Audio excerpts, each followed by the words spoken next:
Hi அனைவருக்கும் வணக்கம். Welcome back to my channel 3D lifestyles Germany. நான் நல்லா சுகமாக இருக்கேன், நீங்களும் சூப்பராக இருப்பீங்கன்னு நினைக்கிறேன். இன்றைக்கி இந்த வீடியோவில் வெயிட் லாஸுக்கான செலரி ஜூஸ் எப்படி செய்கிறதுன்னு பார்க்க போகிறீங்க. செலரி ஜூஸை பாடி டீடாக்ஸிங்க்கு யூஸ் பண்ணிக்கொள்ளலாம். இது மாதிரி தனித்தனியாக இந்த தண்டு எல்லாத்தையும் கலட்டி நல்லா கழுவிட்டு க்ளீன் பண்ணி நாங்கள் ஜூஸ் செய்கிறதுக்கு எடுத்துக்கொள்ளணும். கடையில் நீங்கள் வாங்கும்போது ஆர்கானிக் செலரியாண்டு பார்த்து வாங்குங்க.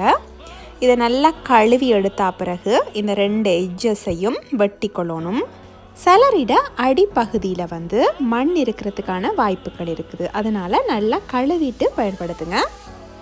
எல்லாத்தையும் நல்லா கழுவிட்டு இது மாதிரி இந்த எட்ஜஸை கட் பண்ணி விடுங்க. அப்புறம் நான் எல்லாத்தையும் குட்டி குட்டி பீசஸாக கட் பண்ணி எடுத்துக்கொள்ள போகிறேன். நான் இந்த செலரி ஜூஸை என்கிட்ட இருக்கிற பிளெண்டரை யூஸ் பண்ணி தான் செய்ய போகிறேன். ஸோ அதோட கெப்பாசிட்டிக்கு ஏற்ற மாதிரி சின்ன சின்ன பீசஸாக பிளெண்டரில் சேர்த்துக்கொள்கிறேன். பிளெண்டர் சும்மா அரைக்காது, ஸோ அதனால் கொஞ்சம் தண்ணி சேர்த்து தான் அரைக்கணும். ஒரு 1/2 கிளாஸ் மாதிரி தண்ணி சேர்த்து இதை அரைச்சி எடுத்துக்கொள்ள போகிறேன். நீங்கள் ஜூஸரில் செய்கிறீங்கன்னா இந்த ஜூஸர் உங்களுக்கு தண்ணி சேர்க்காமலே அரைச்சி தரும். இது பிளெண்டர்ன்றதால கொஞ்சம் தண்ணி சேர்த்தா தான் நல்லா அரைச்சி வரும். இந்த ஜூஸை செஞ்சுட்டு நாங்கள் குடிக்கிறது ஏர்லி மார்னிங் எம்டி ஸ்டொமக்கில் குடிக்கணும். இன்றைக்கி நான் காலையில் எழும்பினதுமே வெயிட் செக் பண்ணி பார்த்துட்டேன். 69.3 kgs இருந்தேன்.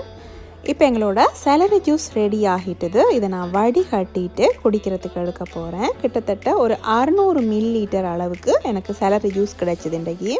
இந்த 7 days செலரி ஜூஸ் சேலஞ்சை நான் வாக்கிங் அண்ட் எக்ஸசைஸோடு தான் தொடர்ந்து செய்கிறேன். எக்ஸசைஸ் அண்ட் வாக்கிங்கோட இந்த ஏர்லி மார்னிங் செலரி ஜூஸோட 7 நாளில் எத்தனை கேஜிஸ் குறையுதுன்னு பார்க்கலாம். ஹோப் இந்த வீடியோ உங்களுக்கு யூஸ்ஃபுல்லாக இருந்திருக்குமெண்டு. இந்த வீடியோ பிடிச்சிருந்ததுன்னா தம்ஸ் அப் பண்ணுங்கள். நெக்ஸ்ட் வீடியோவில் சந்திக்கலாம். அன்டில் தென் தர்சி. நன்றி, வணக்கம்.